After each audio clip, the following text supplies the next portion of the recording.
Hello, my dear friends and fellow 80s lovers. Lisa here, ready to embark on a heartfelt journey back to the golden era of sitcom, the 1980s. This was a decade that brought us laughter, tears, and life lessons wrapped in half-hour segments. These shows weren't just entertainment. They were part of our family gatherings, our sleepovers, and growing up. So let's count down the top 25 sitcoms of the 80s that left a mark on our hearts and shaped a generation.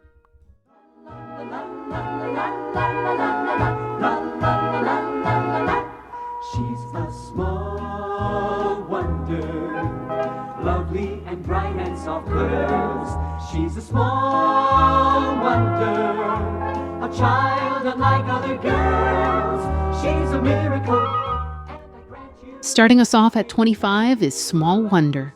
Who could forget Vicky the Robot Girl with her superhuman abilities and a knack for getting into comedy mishaps?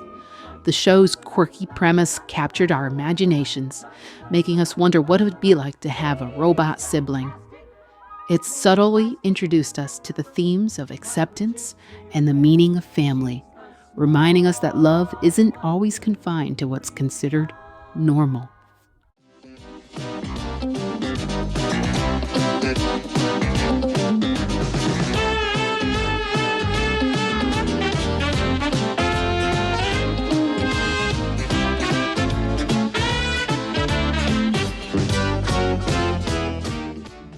At 24, it's What's Happening Now, reuniting us with Raj, Dwayne, and Rerun, now navigating the complexities of adulthood. It was comforting to see familiar faces tackling new challenges, from career changes to family life. The show highlighted the enduring nature of friendship and gave us hope that growing up didn't mean growing apart. This is me, Nicole Bradford. Cute, huh? This is my dad, and this is my dad. How'd I get two dads? They inherited me. Congratulations. It's a girl. Here's the judge who brought us together. She lives in our building. My building. I own it. She's gonna make sure we're one big happy family with one dad who's down to earth and one dad with his head in the clouds. I think we're Father of the Year. Coming in at number 23 is My Two Dads. This unique sitcom told the story of Nicole, a teenage girl raised by two men, one an artist, the other a businessman, but both could be her father. The show challenged traditional family structures and showed us that love and support define a family, not just biology. It was both heartwarming and ahead of its time, teaching us the value of diverse family dynamics. At number 22, we have Doogie Howser, MD, starring a very young Neil Patrick Harris. The show followed a teenage prodigy balancing medical practice with the typical trials of adolescence. This resonated with many of us who felt the pressures of growing up way too fast.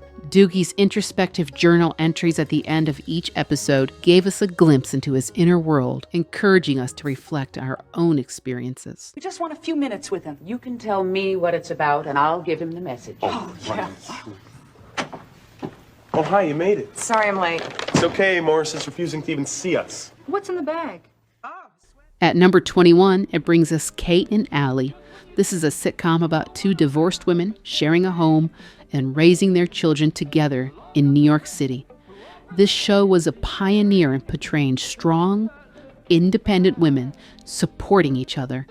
It tackled issues like single parenthood and feminism with humor and grace, inspiring many of us to value our friendships and embrace our independence.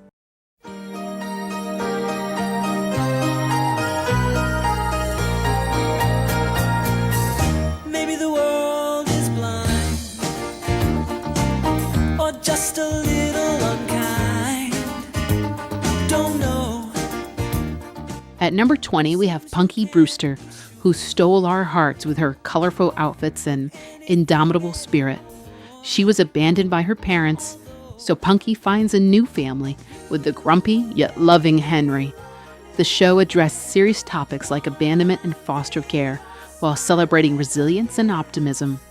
Punky taught us that no matter what life throws our way, we can face it with courage and a smile. Coming in at 19 is Perfect Strangers. This comedic duo of Larry and Balky brought endless laughter as they navigated cultural differences and big city life. Balky's innocence and Larry's ambition led to hilarious situations that emphasized the importance of friendship and understanding. The show gently reminded us that embracing diversity enriches our lives.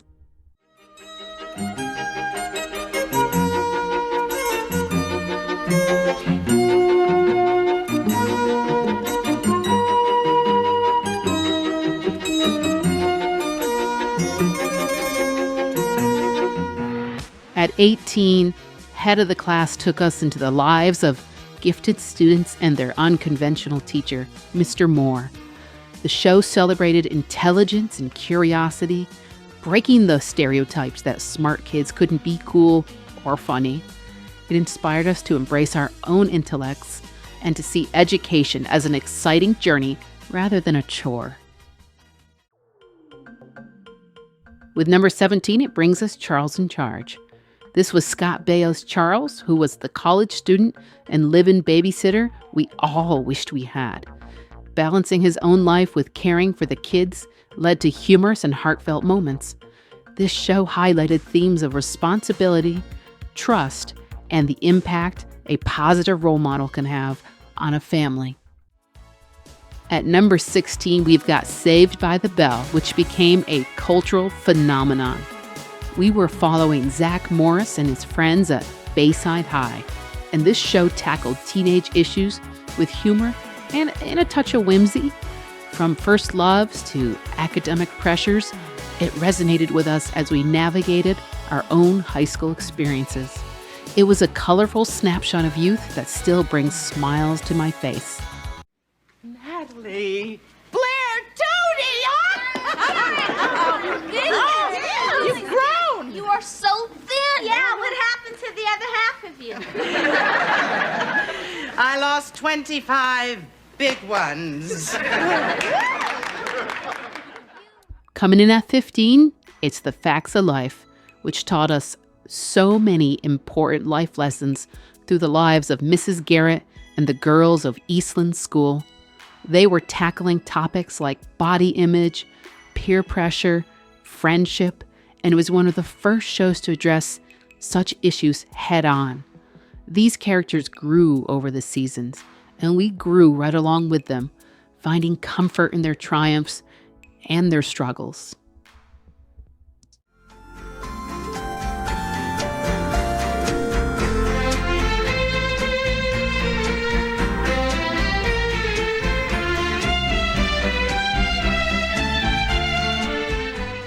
At 14, Newhart brought Bob Newhart's signature dry humor to a quaint Vermont inn. We were surrounded by eccentric townsfolk, including the unforgettable trio of Larry, Darryl, and Daryl. The show's subtle wit and clever writing made it a standout. Its legendary finale left us all delightfully bewildered and remains one of the most memorable endings in television history. Number 12 brings us Night Court, where the irrelevant humor of Judge Harry Stone and his courtroom of misfits kept us laughing late into the night.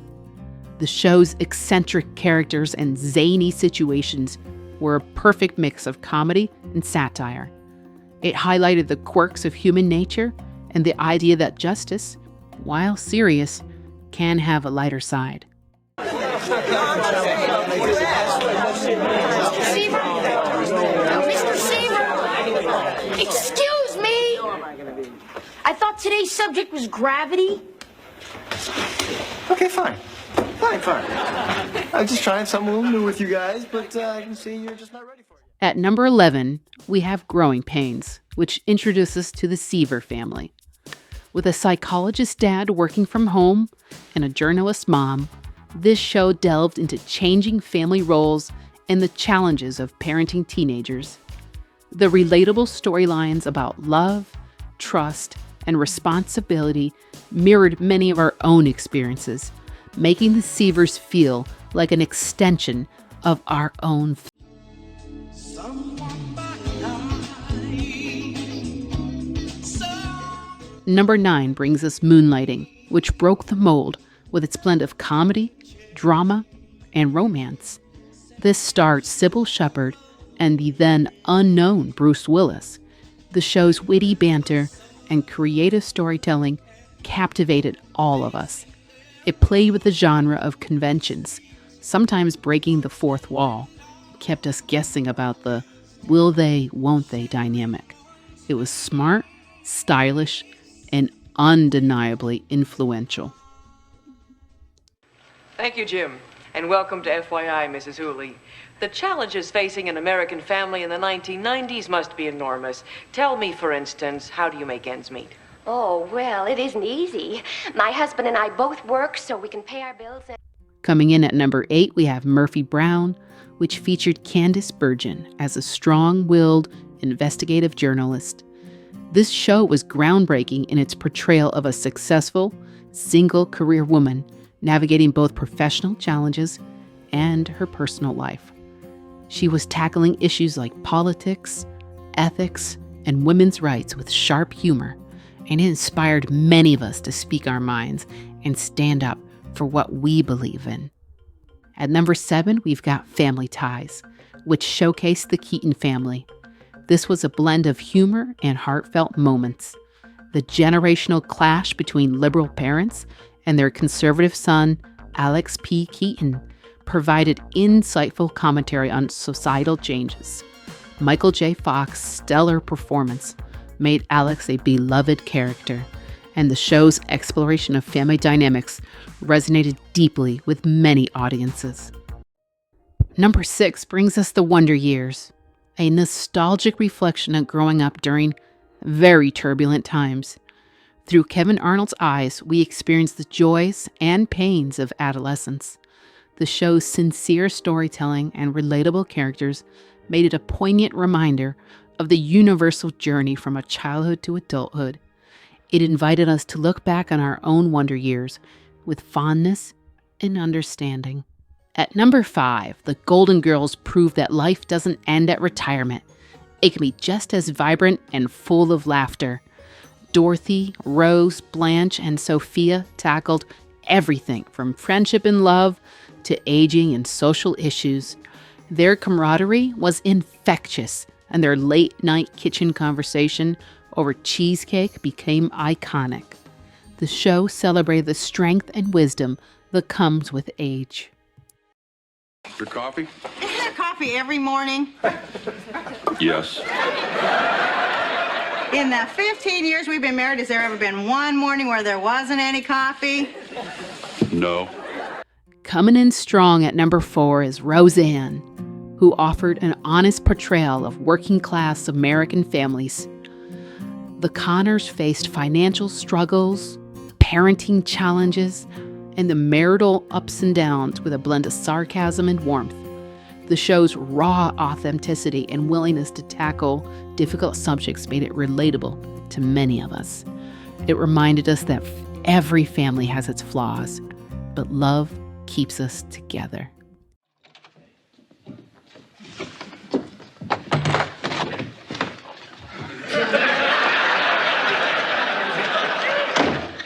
Pretty low, Dad.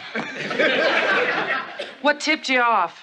Well, we knew something was up when you packed us a lunch. Peg. Well, since you're all here and I have no choice, you may as well hear the bad news. Number 3 belongs to Married with Children, which flipped the traditional family sitcom on its head.